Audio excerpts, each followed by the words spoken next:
आज हम शुरू करेंगे इंटरव्यू के बारे में बताएंगे कि इंटरव्यू का क्या रोल होता है अपने आर्मड फोर्सेस के अंदर। जो अपनी सेनाएं हैं, सेनाओं में इंटरव्यू का क्या रोल होता है, अर्थात इसकी भूमिका क्या है, क्या परफॉर्मेंस है और उससे हमें क्या सकारात्मक लाभ मिलता है, तब उसका क्या फायदा होता है। इंटरव्यू का वैसे तो नाम से ही आपको पता होता है इंटरव्यू।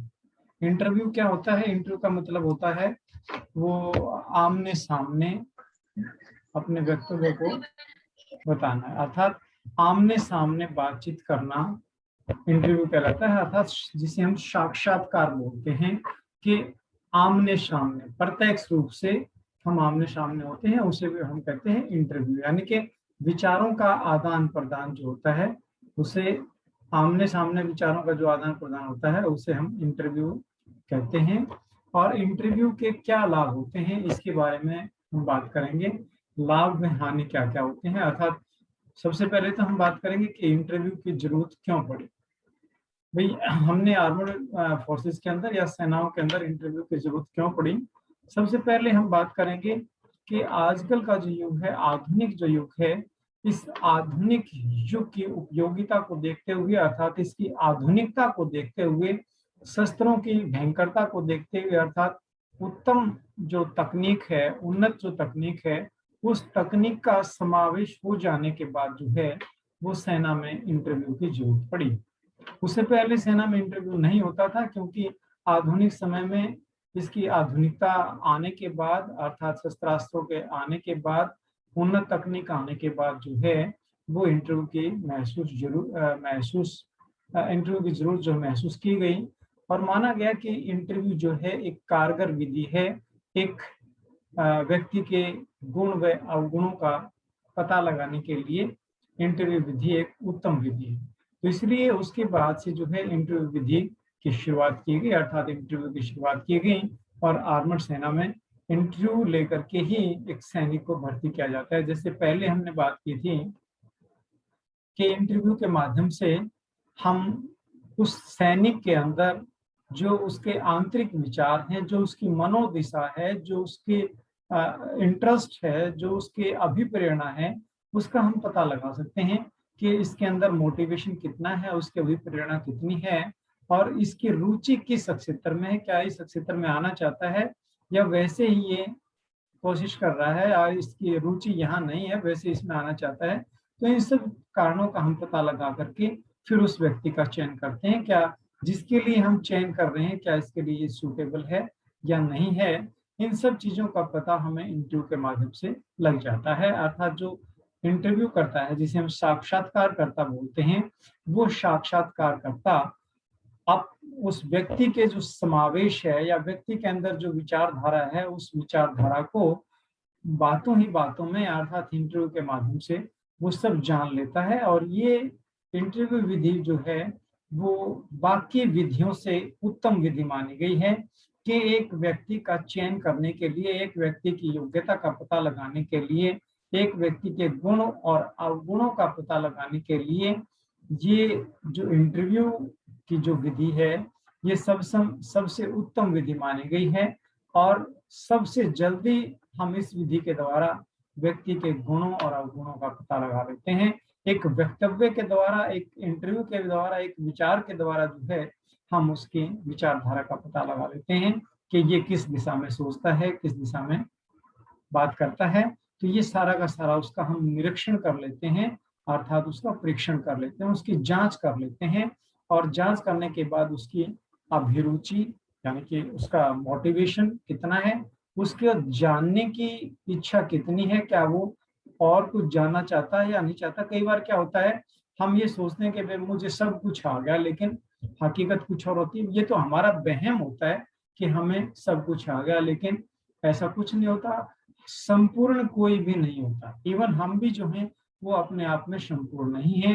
अर्थात ये जरूर नहीं भी हमने जो पढ़ लिया वो सफिशिएंट, आगे पढ़ने की जरूरत नहीं है, क्योंकि साइंस और टेक्नोलॉजी का हर रोज विकास होता है, हर रोज नई और साइंस और टेक्नोलॉजी आती है, तो उसको अपडेट करना जरूरी होता है। तो इसलिए हम अपने आप में कोई परिपूर्ण नहीं होते। कई बार बच्चे अपने आप में वहम पाल लेते हैं कि हम सब कुछ जानते हैं, लेकिन वो उनका अपना वहम है। तो इसलिए जिस व्यक्ति को ये वहम हो जाता है, जिस व्यक्ति को अपने आप पर अहंकार हो जाता है, घमंड हो जाता है, वो व्यक्ति और जानने का इच्छुक नहीं होगा, वो और जानना नहीं चाहेगा। इसलिए ऐसे व्यक्तियों को सेना में अपॉइंट नहीं किया जाता, सेना में ऐसे व्यक्तियों का चयन नहीं किया जाता, क्योंकि उसको जिज्ञासा नहीं है और वो कुछ नहीं जानना चाहता। और सेना में ऐसे व्यक्तियों की जरूरत नहीं होती, सेना में ऐसे व्यक्तियों की जरूरत होती है जिनमें जिज्ञासा होती है और कुछ जानने की वो कोशिश करते रहते हैं, ऐसे व्यक्तियों का चयन किया जाता है। तो सबसे पहले हमने बात की कि उसका इंटरेस्ट, उसकी अभिरुचि है या नहीं है, उसका मनोबल है या नहीं है। दूसरा, उसके अंदर जिज्ञासा है या नहीं है। और तीसरी हम बात करते हैं कि वो रुचि उसकी है या वो मजबूरी में इधर आ रहा है। देखिए, कई बार रुचि नहीं होती, हमें मजबूर होकर के वो कार्य करना पड़ता है। अगर हमारी रुचि नहीं होती, रुचि के खिलाफ कोई भी कार्य किया जाता है, तो उसमें हम मन लगा करके काम नहीं करते और उसमें हमें सफलता नहीं मिलती, अर्थात अधूरे मन से किया गया कार्य जो है वो हमेशा अधूरा ही रहता है। तो हम कह सकते हैं कि जो आमने सामने परीक्षण किया जाता है, ये एक उत्तम विधि बताई गई है, अन्य विधियों से उत्तम विधि है। और इस विधि के माध्यम से हम काफी कुछ जानकारी, अर्थात जो महत्वपूर्ण जानकारी होते हैं, उसे हम जान लेते हैं। तो इस विधि को हम सबसे उत्तम विधि मानते हैं और इसे ही हम साक्षात्कार विधि, हम कह सकते हैं कि साक्षात्कार विधि एक उत्तम विधि है। और विचारों का जो सम्मुख आदान प्रदान होता है, विचारों के सम्मुख आदान प्रदान होने से सैनिक की विभिन्न आकांक्षाओं, उसके अंदर क्या क्या आकांक्षाएं हैं उसका हमें पता लग जाता है। गुणों और अवगुणों का तत्काल पता लग जाता है। वो मतलब इंस्टेंट हमें उन चीजों का पता लग जाता है, कि तुरंत हमें उन चीजों का पता लग जाता है। हमें वेट करने की जरूरत नहीं पड़ती इंटरव्यू के माध्यम से, कि पहले हमें लिखित परीक्षा ली, फिर उसका रिजल्ट आएगा, फिर उसके बाद हम उसका आकलन करेंगे। ये सब कुछ इंटरव्यू विधि में नहीं करना पड़ता। ये तत्काल हमें पता लग जाता है कि इसके अंदर गुण कितने हैं, अवगुण कितने हैं, ये काबिल है या नहीं है। ये इन चीजों का माध्यम हमें, इन चीजों का पता हमें इंस्टेंटली पता चल जाता है, तुरंत पता लग जाता है, तत्काल हमें इन चीजों का पता लग जाता है और पता लगा करके हम उसका चयन कर सकते हैं।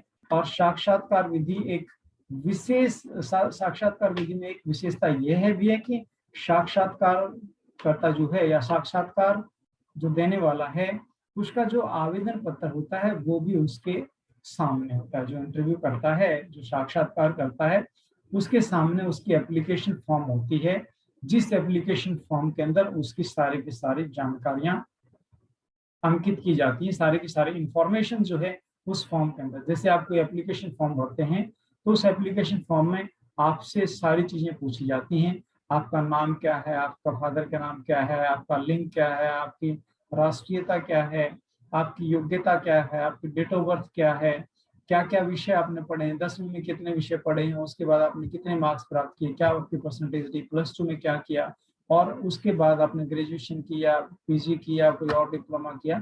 तो सारी इंफॉर्मेशन जो है उस एप्लीकेशन फॉर्म में भरवा ली जाती हैं।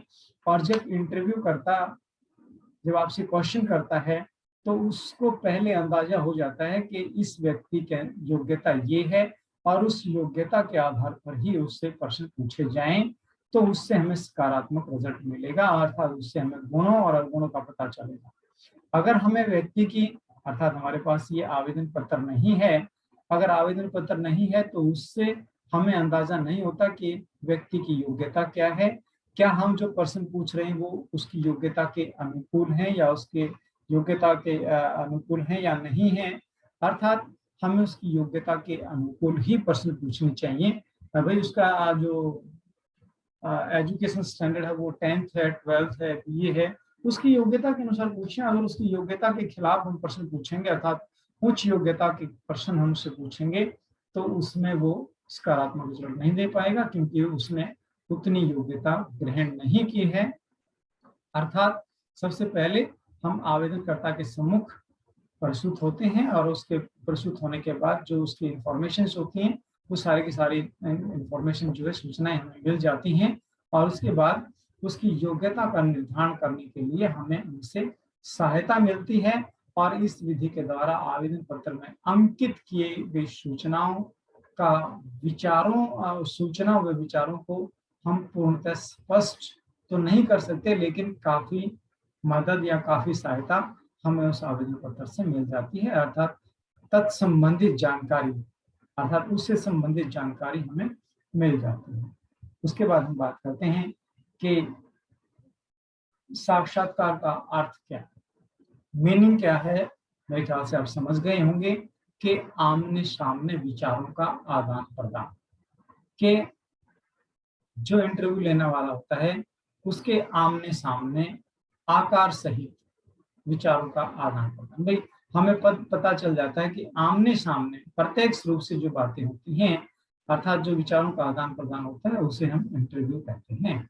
देखिए कई बार क्या होता है, जो पहले हमने बात की कि जो आवेदन पत्र होता है, उस आवेदन पत्र में हम अपनी फोटो, कोट पैंट टाई लगा करके पट्टी वो सज सवर के हम जो फोटो बनवा लेते हैं, लेकिन हकीकत कुछ और होती है। भाई उससे हमें ना तो उसके आकार का पता लगेगा, ना उसके जो फिजिकल मेंटेनेंस उसका पता लगेगा, ना मानसिक योग्यता का पता लगेगा, ना रंग का पता लगेगा, ना रूप का पता लगेगा, ना विचारों का पता लगेगा। तो जो इंटरव्यू करता है उसके सामने आकार सहित, भाई फोटो तो आपने अपने आप को मेंटेन करके अपने आप को अच्छा दिखाने के लिए फोटो तो बढ़िया बनवा लिया, लेकिन हकीकत कुछ और होती है, और उस चीज का पता हमें आमने सामने होते हैं तब पता चलता है। भाई ये लंबा है, गोरा है, काला है, इसका रंग रूप कैसा है, इसके विचार कैसे हैं, इसकी मानसिक शक्ति कैसी है, इन सब चीजों का पता जब हम आमने सामने होते हैं तभी पता चल जाता है कि इस व्यक्ति की योग्यता इतनी है, इसकी रुचि ये है, और इस फील्ड में ये काम कर सकता है या नहीं है, इसके अंदर ये गुण है, ये अवगुण है, इन सारी चीजों का हम पता लगा सकते हैं। तो इसमें हम कह सकते हैं कि साक्षात्कार का जो शाब्दिक अर्थ प्रत्यक्ष रूप से आकार सहित उपस्थित है, अर्थात परीक्षणकर्ता परीक्षार्थी से अपने सम्मुख उपस्थित होकर के उसकी योग्यता का निर्धारण करता है, और साक्षात्कार के द्वारा प्रार्थी से विचार विमर्श करके उससे उस विषय से संबंधित जानकारी शीघ्र प्राप्त कर ली जाती है कि उस विषय से संबंधित, जिस विषय के लिए जिसके लिए उसका चयन किया जा रहा है, उस विषय से संबंधित सारी की सारी जानकारियां उससे प्राप्त कर ली जाती हैं कि ये यहाँ के लिए सूटेबल है या नहीं है। उसके बाद एक वैज्ञानिक है, उन्होंने इसके साक्षात्कार का अर्थ बताया है कि साक्षात्कार विधि आपसी विचार विमर्श पर आधारित होती है।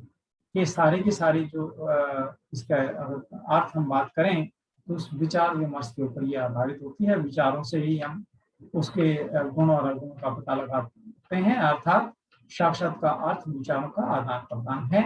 और साक्षात्कार विधि के द्वारा साक्षात्कारकर्ता प्रार्थी से सभी प्रकार के प्रश्न पूछने का अवसर प्रदान करता है, हर तरह के प्रश्न पूछने की कोशिश करता है उससे, तथा प्रार्थी को यह अधिकार होता है कि उन प्रश्नों का या उसका जवाब या बातचीत जो करता है, बातचीत के द्वारा उसको पूरा अवसर दिया जाता है कि वो अपने मन की बात रखे, अपनी जो बात कहना चाहता है वो अपनी पूरी बात कहे, अर्थात अपनी शंका एवं आशंकाओं को साक्षात्कारकर्ता के सम्मुख प्रस्तुत कर सकता है।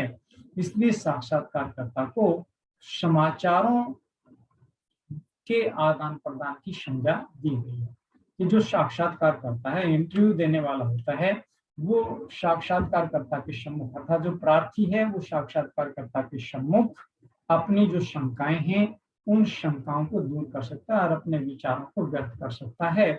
उसको पूरा समय दिया जाता है, अर्थात पूरा अवसर, पूरा मौका उसको दिया जाता है। जिस प्रकार से हम एक डॉक्टर के पास जाते हैं और डॉक्टर को जाकर के हम बीमारी के लक्षणों का पता बताते हैं, भाई ये लक्षण हैं, हम बीमार हैं, और डॉक्टर के पास जाते हैं तो डॉक्टर जो है वो लक्षणों को जानने की कोशिश करता है, और जैसे लक्षणों की जानने की जो विधि है, एक डॉक्टर उस विधि को जान करके आपका इलाज करता है, भाई आपको ये बीमारी हो सकती है। डॉक्टर के पास जाते हैं तो डॉक्टर यही पूछता है सबसे पहले, हाँ बताइए क्या दिक्कत है। तो जब उस दिक्कत को हम बताते हैं तो उसके अनुरूप ही डॉक्टर दवाई देता है, उसके अनुरूप के डॉक्टर जो है हमारा इलाज करता है। तो उसी प्रकार से हम साक्षात्कारकर्ता जिस प्रकार से बीमारी को पूछ करके संबंधित व्यक्ति का इलाज करता है, अर्थात बीमारी का पता लगाता है, उसी प्रकार जो साक्षात्कार करता है वो सैनिक से उस फील्ड से संबंधित अर्थात तत्संबंधित प्रश्न पूछ करके उसके ज्ञान का पता लगा लेते हैं, उसकी योग्यता का पता लगा लेते हैं, उसकी योग्यता का निर्धारण कर लेते हैं। और साक्षात्कार विधि काफी महत्वपूर्ण अर्थात ग्राह्य विधि बताई गई है, किंतु इसमें कुछ त्रुटियां पाई जाती हैं। देखिए, बाकी विधियों से उत्तम विधि मानी गई है, लेकिन फिर भी इस विधि में कुछ त्रुटियां पाई गई, कुछ कमियां पाई गई हैं। जैसे सबसे पहले देखा जाए तो त्रुटियां क्या हैं, जैसे कई बार जो है जो इंटरव्यू देने वाला होता है उसके अंदर उसको सब जानकारी होते हुए भी वो कुछ चीजों को एक्सप्लेन नहीं कर पाता, अर्थात उसके अंदर घबराहट हो जाती है, जिससे उसका सही आकलन नहीं हो पाता। अर्थात जो उसके अंदर छिपी हुई योग्यता है उसका कई बार हम पता नहीं लगा सकते, अर्थात वो व्यक्ति घबराहट होने की वजह से या सूटेबल एनवायरनमेंट ना होने की वजह से या कोई प्रॉब्लम होने की वजह से वो सही ढंग से अपना वक्तव्य नहीं दे पाता, सही तरीके से अपना इंटरव्यू नहीं दे पाता, और उससे हमें उसके अंदर जो छिपी हुई उसकी भावनाएं हैं उससे हम उसका सही आकलन नहीं कर पाते। तो ये कुछ कमियां भी हैं। यह आवश्यक हो जाता है कि यह साक्षात्कार विधि की के कुछ लाभ भी हैं और कुछ हानियां भी। ये तो हर जगह होते हैं, फायदे और नुकसान जो है वो हर जगह पाए जाते हैं। तो इसलिए वैसे बाकी विधियों से हम कंपेयर करें, बाकी मेथड से हम कंपेयर करें, तो इंटरव्यू विधि जो है बाकी विधियों से उत्तम विधि बताई गई है। जिसके सबसे पहले हम बात करेंगे लाभ, कि साक्षात्कार विधि के लाभ क्या हैं। साक्षात्कार विधि के लाभ अतुलनीय बताए गए हैं, काफी सराहना इसकी की गई है, काफी अतुलनीय लाभ अर्थात इसके काफी बहुत ज्यादा लाभ बताए गए हैं। प्राय पाया जाता है कि विविध परीक्षण द्वारा सैनिक की योग्यता का मापन पूर्ण रूप से नहीं हो पाता है, किंतु यह सत्य है कि साक्षात्कार करके परीक्षार्थी के अंदर छुपे हुए गुणों व अवगुणों का सीधा पता लगा दिया जाता है। और अनेक मनोवैज्ञानिकों का मत है, मानना है कि साक्षात्कार विधि के द्वारा व्यक्ति के व्यक्तित्व का परीक्षण किया जा सकता है, किंतु कागज और पेंसिल के द्वारा किए गए परीक्षणों से इसको उत्तम माना गया है। कि कागज और पेंसिल से अर्थात जो एग्जाम लेते हैं उस एग्जाम से हम उसका सही परीक्षण नहीं कर सकते, उसका सही टेस्ट नहीं ले सकते, उसको सही उसकी योग्यता का मापन हम नहीं कर सकते। इसलिए उन्होंने कहा कि साक्षात्कार विधि के माध्यम से ये चीज संभव है और उसका मापन हम कर सकते हैं। उन्होंने कहा कि कागज और पेंसिल के द्वारा किए गए परीक्षणों से व्यक्ति के व्यक्तित्व का पूर्ण मापन नहीं किया जा सकता, और माना साक्षात्कार के द्वारा उसका 100% व्यक्तित्व का आकलन नहीं हो सकता। और ये भी मानते हैं वो कि 100% तो जो है वो इंटरव्यू के माध्यम से भी नहीं होता, लेकिन लिखित परीक्षा की अपेक्षा ये इंटरव्यू विधि काफी उत्तम बताई गई है। कि कागज पेंसिल से जो लिया गया परीक्षण है, जो लिया गया टेस्ट है, उससे उत्तम विधि जो है वो साक्षात्कार विधि है। लेकिन 100% इससे भी मूल्यांकन नहीं किया जा सकता, क्योंकि इसमें भी हम व्यक्ति की ईमानदारी का पता नहीं लगा सकते, क्योंकि कई व्यक्ति जो है वो काफी चतुर होते हैं। अब आपने सुना ना, क्या मिली ऐसे लोगों से जिनकी सूरत छिपी रही, नकली चेहरा सामने आया असली सूरत छिपी रही। तो वही चीज है कि कई बार जो है जो काफी इंटेलिजेंट होता है, काफी चतुर होता है, वो चतुराई के साथ प्रश्नों का उत्तर दे करके अपनी योग्यता को छुपा लेता है और चतुराई से सामने वाले को प्रभावित करने की कोशिश करता है, और उससे सामने वाला जो है वो प्रभावित होकर के उसकी योग्यता का सही अनुमान या सही पता नहीं लगा सकता। तो इसलिए हम 100% नहीं कह सकते कि इस विधि से हम उसका पूर्ण आकलन कर सकते हैं, लेकिन फिर भी जो है बाकी विधियों से उत्तम विधि बताई गई है। और साक्षात्कार के द्वारा व्यक्ति के बाहरी बनावट के, उसका शरीर की बाहरी बनावट कैसी है, कि एक तो जब मेरे जैसा दुबला पतला ना हो, तो उसके आकार कैसा है, सॉलिड है, बाहरी बनावट नहीं है, उसकी बाहर की बनावट कैसी है, आकार कैसा है, रंग रूप कैसा है, ये सब देख करके उसके मनोबल का पता लगाया जा सकता है कि मानसिक रूप से ये कितना स्ट्रोंग है, कितना सुदृढ़ है, कितना काबिल है। इन चीजों का हम पता लगा सकते हैं आमने सामने होने के बाद, और साथ ही साथ व्यक्ति से बातचीत करके उसकी वाक्पटुता का भी पता लगा सकते हैं कि ये बातचीत करने में कैसा है और इसके पास शब्द भंडार कितना है, किस तरीके से अपना वक्तव्य देता है, किस प्रकार से अपने विचार प्रस्तुत करता है। ये वाक्पटुता से हमें इन सब चीजों का पता लग जाता है, अर्थात उसकी अन्य योग्यताओं का पता लग जाता है। और यह भी निर्णय लिया जा सकता है कि अमुक व्यक्ति की मौखिक योग्यता कितनी है, कि जो वर्बल एबिलिटी है वो उसके पास कितनी है, इस चीज का भी हम पता लगा सकते हैं। और इसके अतिरिक्त व्यक्ति के व्यक्तित्व का, अर्थात व्यक्ति की जागरूकता एवं उसके हाव भाव का अध्ययन भी किया जा सकता है, और उसका मस्तिष्क कितनी तेजी से, किस प्रकार से, कैसे प्रश्नों का उत्तर देता है, ये भी हम साक्षात्कार विधि से पता लगा सकते हैं कि उसका दिमाग किस साइड में ज्यादा चलता है, कैसे प्रश्नों का वो जवाब जल्दी देता है। अर्थात जो इंटरव्यू लेने वाला होता है वो इतना चतुर होता है, वो इतना योग्य होता है कि वो व्यक्ति से अलग अलग तरीके से प्रश्न पूछता है, अलग अलग फील्ड के प्रश्न पूछता है, और उससे सारी की सारी उसकी जो इंटरेस्ट है, सारे का सारा जो उसकी नॉलेज है उसका पता लगा लेता है, उसके गुणों का पता लगा लेता है। और वो ये देख लेता है ये किस दिशा में ज्यादा सोचता है, किस प्रकार से प्रश्नों, कौन से प्रश्नों का उत्तर जल्दी देता है, कौन से प्रश्नों को ज्यादा कैच करता है, और किस प्रकार से उसका वक्तव्य है। ये सारी की सारी चीजें, अर्थात किस प्रकार से वो अपनी वाक्पटुता का इस्तेमाल करके प्रश्नों का जवाब दे रहा है, वो सारी की सारी चीजों का पता लगा लेता है। व्यक्ति में अनेक गुणों व अवगुणों का समावेश होता है। देखिए, हर व्यक्ति जो होता है उसके अंदर गुण भी होते हैं, अवगुण भी होते हैं, हर तरह का समावेश होता है, लेकिन उसके बाद भी उसे जान पाना कठिन होता है। किंतु साक्षात्कार विधि के द्वारा उसके व्यक्तित्व के अवगुणों को ठीक ढंग से जाना जा सकता है, और अंत में कह सकते हैं कि साक्षात्कार विधि जो है वो एक उत्तम विधि है। इसकी कुछ कमियां बताई गई हैं कि साक्षात्कार, ये तो हम लाभ की बात करें कि साक्षात्कार विधि के लाभ हैं, लेकिन कुछ कमियां भी हैं, अर्थात कुछ इसके नुकसान भी हैं। वो हम क्या करेंगे, जैसे मैंने बात की कि इससे हम उसकी ईमानदारी का पता नहीं लगा सकते, वो चतुरता के साथ, कुशलता के साथ सामने वाले को उल्लू बना सकता है, अर्थात इंटरव्यू लेने वाले को बेवकूफ बना सकता है, उससे हम उसकी ईमानदारी का पता नहीं लगा सकते। वो कुछ समय आदमी, देखिए आजकल हम दिखावा कुछ करते हैं, हकीकत कुछ होती है, इससे हम उसको सही आकलन उसका नहीं किया जा सकता, अर्थात उसकी कर्तव्य निष्ठा का और ईमानदारी का हम पता नहीं लगा सकते। क्योंकि कई बार जो सामने वाला जो होता है, इंटरव्यू देने वाला होता है, अगर वो काफी चतुर है तो उसमें हम कई बार जो है वो दिक्कत महसूस करते हैं, अर्थात उसकी योग्यता का सही आकलन नहीं लगा सकते। और उसके बाद हम बात करते हैं कि सामान्य आदतों में विश्वास, कि जो हानि की हम बात कर रहे हैं, कि जो इंटरव्यू करता है अगर वो सामान्य आदतों में विश्वास रखता है तो उस सामने वाले व्यक्ति का सही आकलन नहीं हो सकता। क्यों?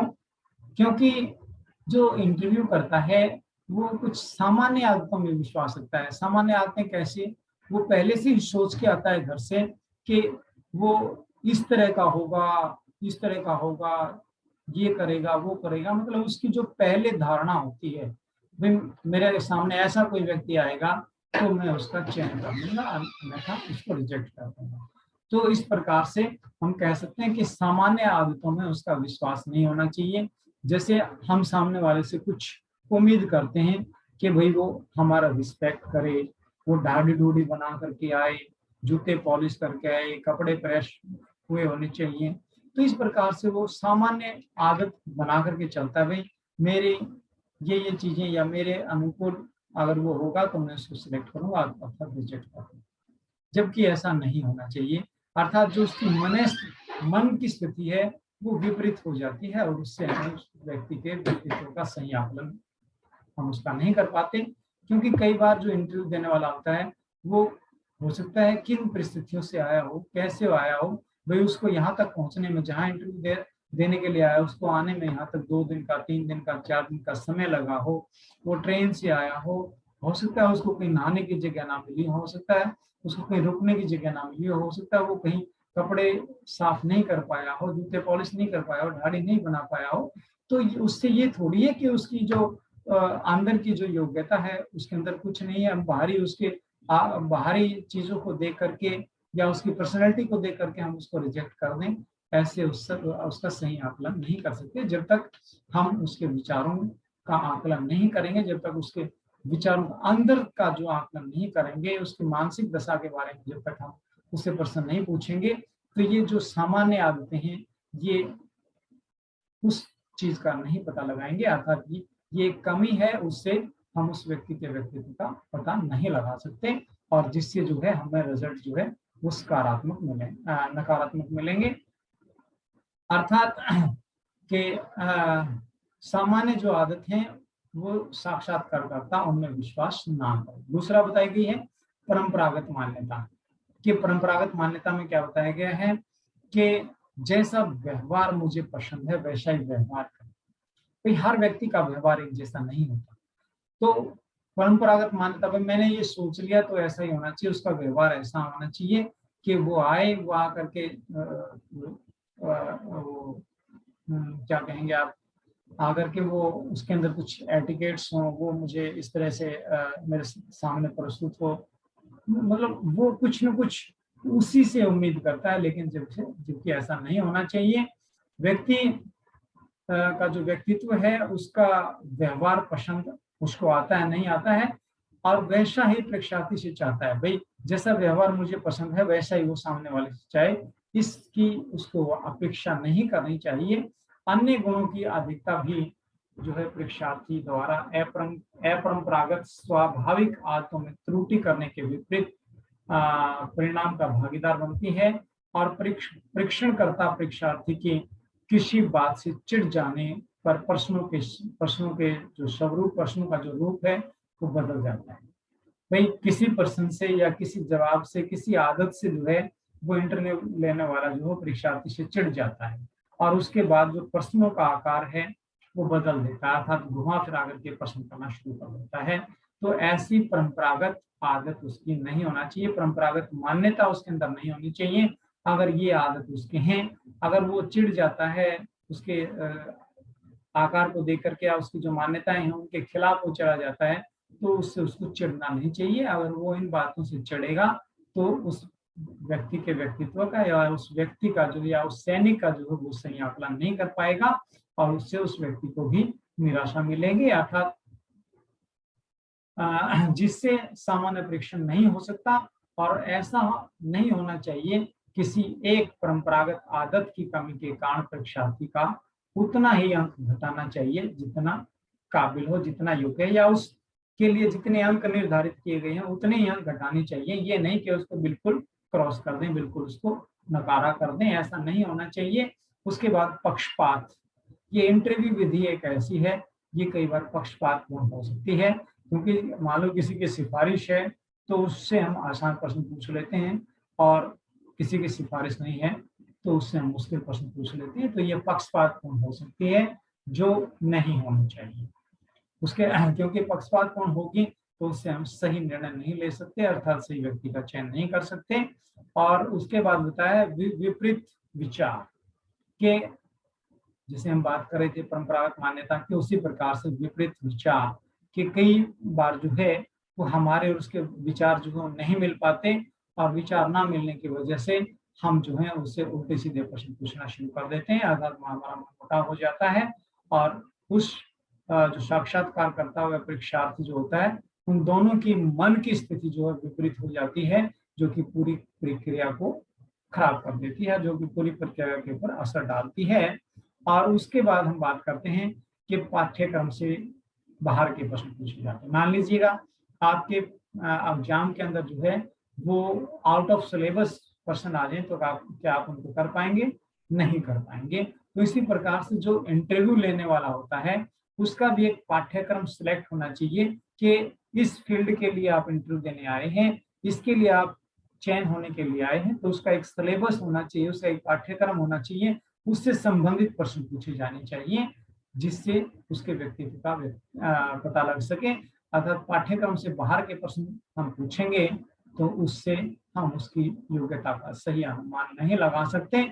अर्थात ये भी एक कमी है कि कई बार सामने वाला या इंटरव्यू करता है ये सोच लेता है भाई इसने जो मैंने प्रश्न पूछे उनका सभी का जवाब दे दिया तो इससे मेरी इंसल्ट होगी कि इसको सारा कुछ आता है मेरे को कुछ नहीं आता, तो वो आउट ऑफ सिलेबस या पाठ्यक्रम से बाहर के प्रश्न पूछना शुरू कर देता है। अर्थात उसको अटकाने के, उसको उलझाने की कोशिश करता है, जो कि एक नकारात्मक रवैया है, जो कि परीक्षण का सही रूप नहीं है। तो इसलिए ये भी एक कमी मानी गई है कि पाठ्यक्रम से बाह्य प्रश्न वो ना पूछे। उसके बाद परीक्षार्थी की घबराहट, ये भी एक कमी मानी गई है इंटरव्यू की। कई बार परीक्षार्थी के अंदर घबराहट होती है और उस घबराहट के कारण जो है वो अपने प्रश्नों का सही उत्तर नहीं दे पाता, जिससे उसके परिणाम पर उसका बुरा प्रभाव पड़ता है। और दूसरी ओर साक्षात्कारकर्ता द्वारा सीधे प्रश्न पूछने चाहिए, घुमा फिरा के प्रश्न नहीं पूछने चाहिए। ये हम कहेंगे अस्पष्ट व्यक्तित्व, अस्पष्ट जो है वक्तव्य। जो इंटरव्यू लेने वाला है, इंटरव्यू करता है, उसका वक्तव्य स्पष्ट होना चाहिए, एक अर्थ वाला होना चाहिए, दो अर्थ वाला उसका प्रश्न नहीं होना चाहिए। अगर दो अर्थ वाला हम प्रश्न पूछ लेते हैं तो सामने वाला उसका हो सकता है दूसरा मतलब निकाल करके उसका जवाब दे दे और जो कि रिजल्ट के ऊपर नकारात्मक असर डालेगा। तो एक व्यक्तित्व वाला जो है, एक वक्तव्य वाला जो प्रश्न हम उससे पूछें, दो व्यक्तित्व वाला प्रश्न उससे हम ना पूछें। और उसके बाद कुछ बच्चे शायद और आए हैं, चलो हम बाद में बात करेंगे। तो उसके बाद उसका अस्पष्ट वक्तव्य नहीं होना चाहिए, स्पष्ट वक्तव्य होना चाहिए। जो प्रश्न पूछे वो क्लियर होने चाहिए। उसके बाद भाषा की प्रतिबद्धता, इस साक्षात्कार विधि के अंदर एक ये भी कमी है कि उसकी जो भाषा होती है वो उसकी प्रतिबद्धता होती है। अर्थात कई बार मान लो मुझे हिंदी आती है या मुझे इंग्लिश आती है, अगर मुझे इंग्लिश आती है तो मैं आपसे हिंदी में प्रश्न पूछ लूँ, अगर मुझे हिंदी आती है तो वो मैं आपसे इंग्लिश में प्रश्न पूछ लूँ। अर्थात मेरे जो भाषा, जिस भाषा को मैं जानता हूँ उस भाषा में मेरे से प्रश्न ना पूछ करके दूसरी भाषा का अगर इस्तेमाल किया जाएगा तो सामने वाला अपने विचारों का या अपनी योग्यता को नहीं दर्शा सकता। ये भी एक कमी मानी गई है कि जो भाषा वो जानता है उसी भाषा में उससे प्रश्न पूछे जाएं और सरल से सरल भाषा का इस्तेमाल किया जाए, और तभी जाकर के ये विधि उत्तम विधि हो सकती है, अन्यथा ये कमी उसके अंदर रहेगी। और उसके बाद बताया गया कि साक्षात्कारकर्ता की अपरिपक्वता। कई बार जो साक्षात्कारकर्ता इंटरव्यू लेने वाला होता है वो अयोग्य होता है, और अयोग्य होने के कारण वो सही प्रश्न नहीं पूछता, वो गलत प्रश्न पूछता है। और जब गलत प्रश्न पूछता है कई बार हमें ये मान करके अगर भाई इसने प्रश्न पूछा है उसका जवाब दे देते हैं, लेकिन प्रश्न ही गलत है तो जवाब भी गलत होगा। और फिर सामने वाला ये सोचता है इसको आता नहीं, इसने तो उलट-पुलट जवाब दे दिया। भाई आता तो आपको भी नहीं और उसने उलट-पुलट जवाब दे दिया तो वो चिढ़ जाता है। तो इस प्रकार से भाई जो योग्य इंटरव्यू लेने वाला है वो योग्य होना चाहिए, जो साक्षात्कार करता है वो अपरिपक्व नहीं होना चाहिए, योग्य होना चाहिए। उसके बाद उन्होंने बताया है कि ये कमियां हैं, कमियां होते हुए भी ये विधि उत्तम विधि मानी गई है, लेकिन कुछ सजेशन दिए गए हैं, कुछ उपाय बताए गए हैं कि इन उपायों के द्वारा हम जो है इस विधि को और भी कारगर बना सकते हैं। जैसे सुयोग्य साक्षात्कारकर्ता का चयन, कि जो इंटरव्यू लेने वाला है उसका हम चयन करें, योग्य व्यक्ति का चयन करें जिसके लिए वो इंटरव्यू लेने जा रहा है उससे उसकी योग्यता ज्यादा होनी चाहिए। अगर इस प्रकार का समाधान हम कर लेते हैं या इस प्रकार का उपाय हम कर लेते हैं कि उसका चयन एक योग्य इंटरव्यू करता या एक योग्य साक्षात्कारकर्ता का हम चयन कर लेंगे तो उससे हमें रिजल्ट सकारात्मक मिलेंगे। दूसरा बताया गया है कि जो साक्षात्कार करता है उसका हमें परीक्षण करवाना चाहिए, उसकी ट्रेनिंग करवानी चाहिए और उसे बताना चाहिए कि इस इन चीजों का हम ध्यान रखें। तो उससे हम परीक्षण करवाएंगे उसका, उससे उसकी ट्रेनिंग करवाएंगे तो उससे भी हमें परफेक्ट रिजल्ट मिलेंगे, उससे भी हमें सकारात्मक रिजल्ट मिलेंगे। और उसके बाद बताया गया है, उसके बाद सजेशन दिया गया है कि साक्षात्कार से पूर्व परीक्षार्थी की योग्यता का परीक्षण कर लेना चाहिए। कि साक्षात्कार से पहले जो परीक्षार्थी है उसकी योग्यता का हम आकलन कर लें। कैसे कर लें उसकी योग्यता का निर्धारण? कि कोई टेस्ट लें, पहले कोई रिटन टेस्ट लें। और पहले कई बार क्या होता है कि रिटन टेस्ट में एक व्यक्ति के 90% आते हैं और वो इंटरव्यू में किसी कारणवश अच्छी परफॉर्मेंस नहीं देता, तो उसको हम ये मान करके उसको रिजेक्ट ना करें कि इसको कुछ नहीं आता। और कई बार जो होता है, कई बार हम परफॉर्मेंस रिटन में अच्छी नहीं दे पाते और इंटरव्यू ठीक हमारा रहता है। तो इससे जो है उस जो साक्षात्कार करता है उस साक्षात्कार के पूर्व जो है परीक्षार्थी की योग्यता का निर्धारण कर लेना चाहिए और वो दोनों को मिला करके वो उसके मनोस्थिति को जान करके तभी जो है उसका चयन करे। अर्थात इस सजेशन को भी ध्यान में रखना चाहिए। उसके बाद साक्षात्कारकर्ता की भाषा सुलभ होनी चाहिए। जो साक्षात्कार करता है उसकी भाषा सरल होनी चाहिए, सुलभ होनी चाहिए, एक अर्थ वाली होनी चाहिए। द्विअर्थी भाषा का इस्तेमाल ना करें। अगर द्विअर्थी भाषा का हम इस्तेमाल करेंगे तो द्विअर्थीय उत्तर उसको मिलेंगे जो कि हमारे रिजल्ट के ऊपर नकारात्मक असर डालेंगे, नकारात्मक प्रभाव डालेंगे। तो एक स्पष्ट वक्तव्य हो और स्पष्ट या सरल क्वेश्चन हो और जो भाषा वो जानता है उसी भाषा में उससे प्रश्न पूछे जाएं। और उसके बाद बताया गया है कि साक्षात्कार विधि का मानकीकरण अर्थात उसका एक स्टैंडर्ड होना चाहिए। उस स्टैंडर्ड के अनुकूल ही कार्य करनी चाहिए। भाई इस योग्यता के लिए ये स्टैंडर्ड है, उसी के अनुरूप प्रश्न पूछे जाएं। और दूसरी कोई इंटरव्यू हो रहा है तो उसकी योग्यता ये है, अर्थात उसका एक स्टैंडर्ड होना चाहिए। उस स्टैंडर्ड के अनुसार ही उसका मानकीकरण होना चाहिए, पैमाना होना चाहिए। साक्षात्कार कर्ता परीक्षार्थी से अलग अलग स्तर के प्रश्न पूछता है जो कि त्रुटिपूर्ण है। अगर उसका स्टैंडर्ड नहीं होगा तो वो अलग अलग तरह के कभी इस फील्ड का पूछ लिया, कभी इस फील्ड का पूछ लिया, कभी इस फील्ड का पूछ लिया, तो वो एक उसके अंदर त्रुटिपूर्ण रहेगा, अर्थात उससे वो सही रिजल्ट नहीं पता लगा सकता। यदि किसी परीक्षार्थी से कोई प्रश्न किया गया है और उसकी योग्यता की सीमा उसके अनुरूप नहीं है तो वो उसका सही जवाब नहीं दे पाता। अर्थात एक पद के लिए 2 या 3 से अधिक किसी परीक्षार्थी को मौका नहीं दिया जाना चाहिए। उसके बाद ये भी होता है बताया कि जैसे आईएएस के लिए 3-4 अवसर दिए जाते हैं तो उसी प्रकार से उन्होंने कहा एक हमारा पैमाना होना चाहिए कि एक परीक्षार्थी 3-4 बार जो अपीयर हो सकता है और उसके बाद जो है उसको उसमें योग्य नहीं माना जाना चाहिए। तो इस प्रकार से एक पैमाना हमारा होना चाहिए और उससे संबंधित प्रश्न पूछे जाएं। एक लिमिटेशन हमें लगा देनी चाहिए कि साक्षात्कारकर्ता परीक्षार्थी से अलग अलग स्तर के प्रश्न ना पूछ करके उससे संबंधित प्रश्न पूछे और जहां तक संभव हो साक्षात्कार के समय मौखिक प्रश्न पूछने चाहिए, क्योंकि इंटरव्यू में तो हम मौखिक प्रश्न नहीं पूछ सकते हैं। अगर उसमें हम लंबे चौड़े प्रश्न पूछेंगे तो उसका जवाब नहीं दे पाते। कई बार वो लंबे चौड़े प्रश्न पूछते हैं तो उसका मीनिंग भी हम ठीक ढंग से नहीं समझ पाते। तो इसलिए ये सुझाव दिया गया है कि जो इंटरव्यू लेने वाला होता है वो उस इंटरव्यू लेने वाला जो होता है वो मौखिक प्रश्न ज्यादा से ज्यादा पूछे और विस्तृत प्रश्नों को अर्थात लिखित प्रश्नों के साथ नहीं रखना चाहिए। अगर वो लिखित प्रश्नों को इसके साथ रखेंगे तो वो इसके अंदर दोष माना जाएगा, कमी मानी जाएगी।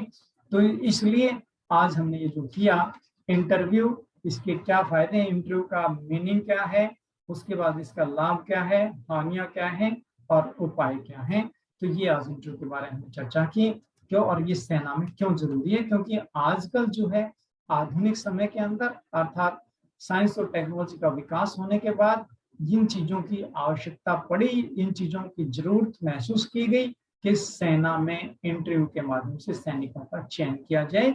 उससे हमें उनकी अभिरुचि का, हमें उसके मनोबल का और उसके इंटरेस्ट का पता लग जाता है कि वो इस फील्ड के अंदर काबिल है या नहीं है। अगर हम बिना इंटरव्यू के उसका चयन कर लेते हैं तो वो फिर बाद में असुविधा हमारे सम्मुख प्रकट करेगा, अर्थात असुविधा हमें भी होगी और उसको भी होगी और एक सैनिक जो है 100 सैनिकों को खराब करेगा। इसलिए